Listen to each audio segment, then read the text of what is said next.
Olá, eu sou o Lucas Andrade, editor de Money Report, e converso agora com o consultor de varejo e palestrante Alberto Serrentino, fundador da Varese Retail. Tudo bem, Alberto? Obrigado pela gentileza. Bom dia, Lucas. Obrigado a vocês pelo convite. É um prazer estar aqui com vocês.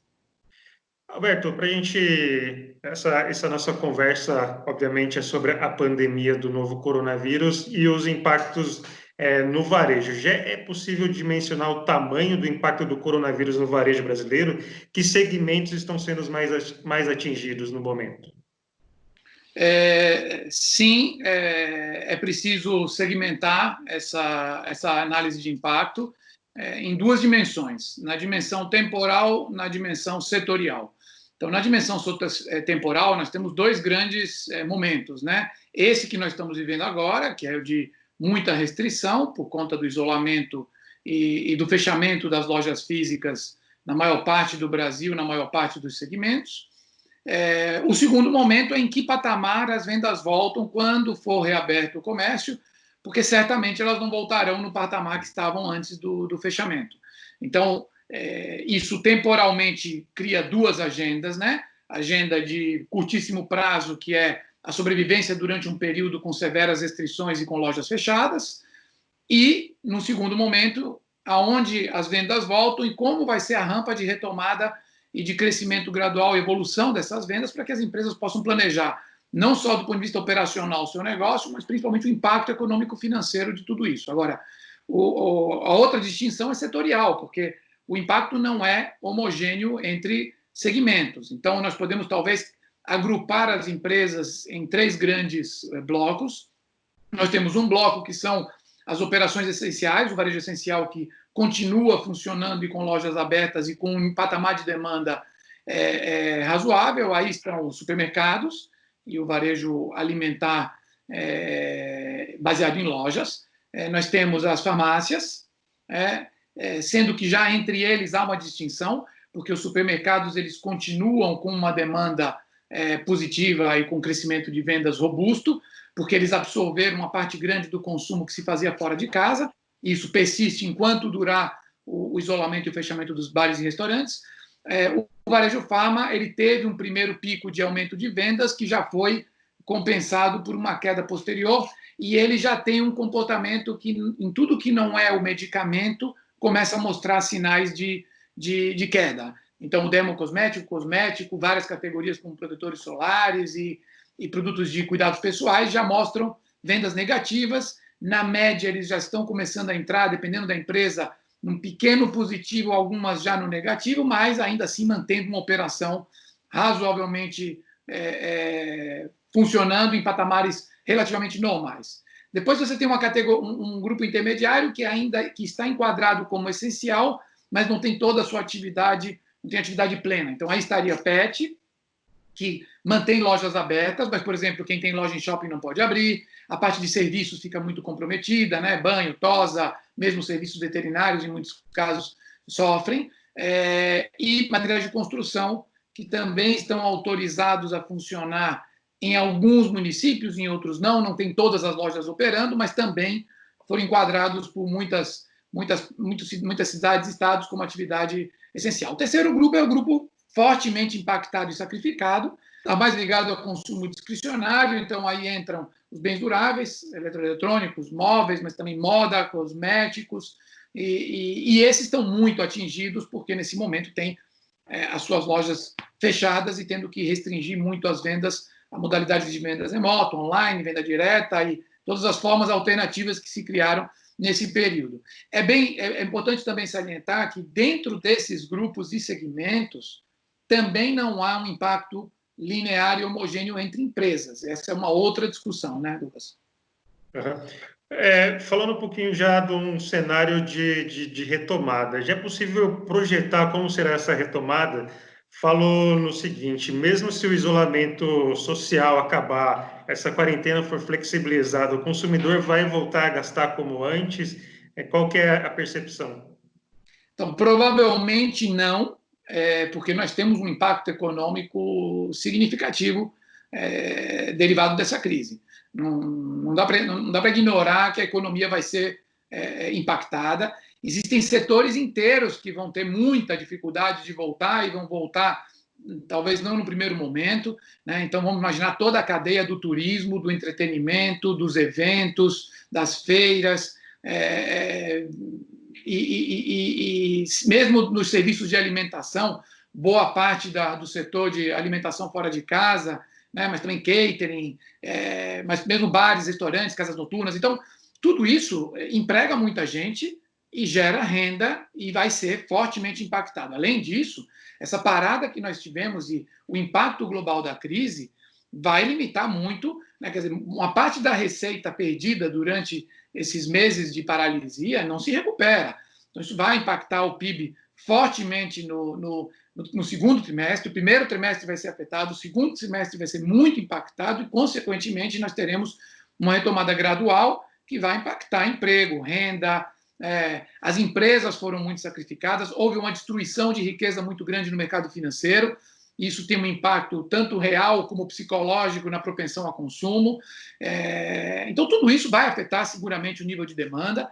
Existem projeções aí para a queda do PIB brasileiro aí hoje na casa dos 5%. Isso vai gerar muita queda de renda e de consumo e, consequentemente, nas vendas do varejo. Então, o que as empresas estão trabalhando como cenários é que, no varejo de supermercados, a venda ela continua crescendo de maneira consistente. O desafio lá é muito mais operacional, porque você tem que definir novos protocolos de segurança para as lojas, e tanto para os funcionários como para os clientes. Toda a cadeia de abastecimento tem que ser completamente revista. A demanda fica muito difícil de ser prevista, então você tem surtos momentâneos e oscilações difíceis de serem gerenciadas, além do que não se sabe como serão as regras de retorno, que podem demandar novos procedimentos operacionais e regras e restrições nas lojas. Mas esse é um setor que deve continuar crescendo. Talvez, à medida que os restaurantes voltem, ele vai perder um pouquinho dessa demanda que foi absorvida, as pessoas saem de casa, então uma parte do que foi temporariamente destinado aos supermercados se perde e devem voltar para um patamar normal, e aí talvez comece um fenômeno de redução de consumo, não no geral, mas em supérfluos e em mudanças de perfil de marcas, o que pode afetar um pouquinho a venda dos supermercados. Nas farmácias, nós devemos continuar com crescimento aí, talvez um pouco negativo pelo impacto do que não é medicamento. Nos segmentos de materiais de construção, depende muito da retomada nas obras, reformas e construção. Ele pode voltar, talvez, a um patamar não como era previsto, mas com uma queda um pouco menor. O segmento PET deve voltar próximo do normal. Tudo que é discricionário volta muito abaixo. Então, moda, cosméticos, produtos de cuidados pessoais um pouquinho mais supérfluos e parte grande dos serviços, tudo isso deve, num primeiro momento, voltar com uma queda razoável em relação ao que se previa no período.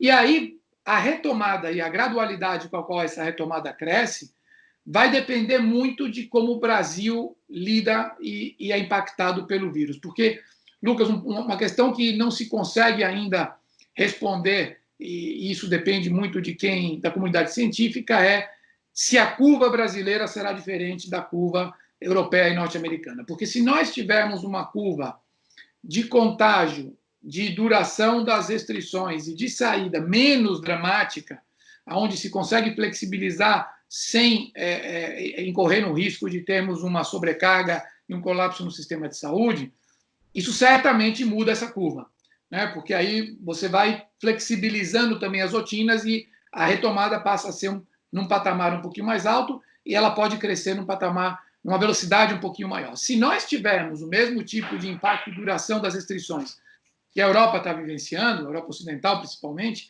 aí certamente o patamar de retorno é mais baixo. Mas eu diria o seguinte, em consumo discricionário, a volta deve se dar em alguma coisa entre 50% a 60%, né? E a curva de aceleração vai depender exatamente da saída das restrições mais fortes. Um outro aspecto importante, eu falei da dimensão setorial, né?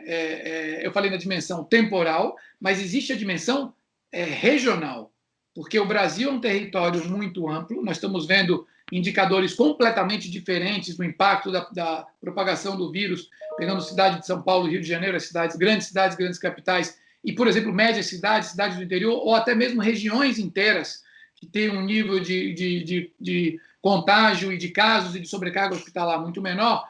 Então, nós podemos ter também essa curva e esse patamar de volta variando regionalmente e localmente. Né? Cidades que eventualmente forem flexibilizadas mais rapidamente, aonde não tenha havido um grande número de contágios e de causalidades, provavelmente vão ter um impacto psicológico e econômico menores e podem voltar, talvez, em patamares mais altos ou com uma curva de recuperação mais rápida. Cidades como São Paulo, Rio de Janeiro e outras grandes capitais mais impactadas provavelmente vão ter uma volta gradual, com maiores restrições, com maiores limitações e, consequentemente, com maior impacto para o varejo. Roberto, falando agora um pouco das lojas que estão com as atividades paralisadas, no caso, as lojas físicas, mas muitas delas estão atendendo no online. Essas vendas no e-commerce podem compensar as perdas no físico? Dificilmente elas conseguem compensar as lojas fechadas ou a queda de vendas que nós teremos no retorno, porque a penetração do online no Brasil é muito baixa. Né? A penetração no e-commerce brasileiro está na casa aí perto dos 4%, no geral. No específico das categorias, ela varia de um percentual baixíssimo no varejo alimentar até picos que vão de 20% a 25% nos bens duráveis e chegam a 40% em livros e mídias e produtos de cultura. A venda online, para a grande maioria das empresas, cresceu muito, muito durante esse período. Está crescendo muito fortemente. Então, nós temos aí relatos de 100% a 200% de crescimento médio. Em algumas empresas e categorias isso está até maior, como é o caso do varejo alimentar, por exemplo. E aí nós temos que analisar dois fatores. Um é o quanto nós estamos mudando hábitos de maneira definitiva e o que não volta e o que eventualmente recua. Então, certamente, nós temos hoje novos hábitos sendo incorporados que virão para ficar.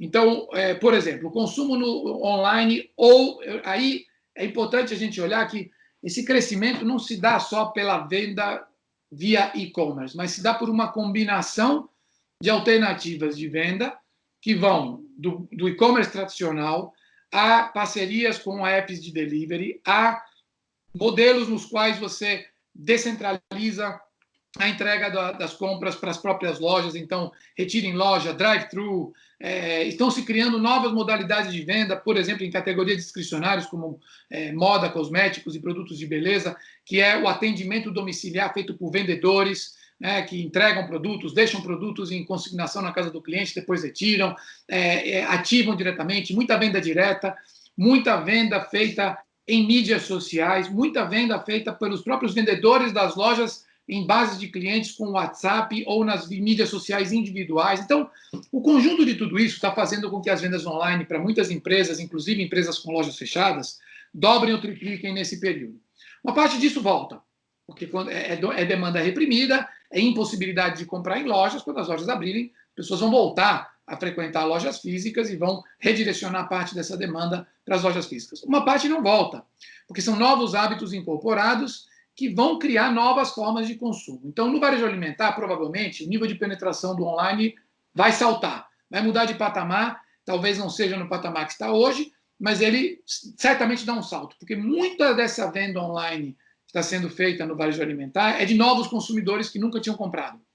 Então, são pessoas que estão descobrindo o canal, estão descobrindo essas alternativas de venda, e, em parte, vão incorporar isso nas suas rotinas de consumo, né, pós-flexibilização. Importante também lembrar que nós temos uma fase de transição.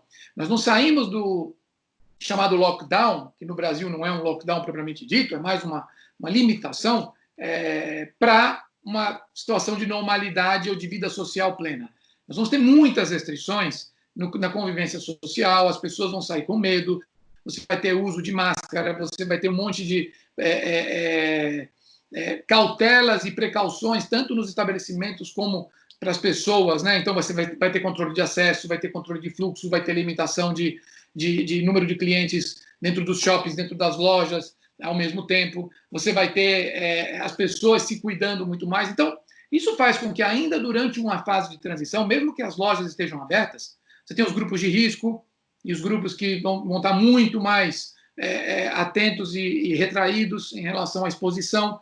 Então, durante um período ainda, até que se chegue a uma situação de pseudonormalidade, né, que seria, de fato, o vírus ir para um nível de contágio quase que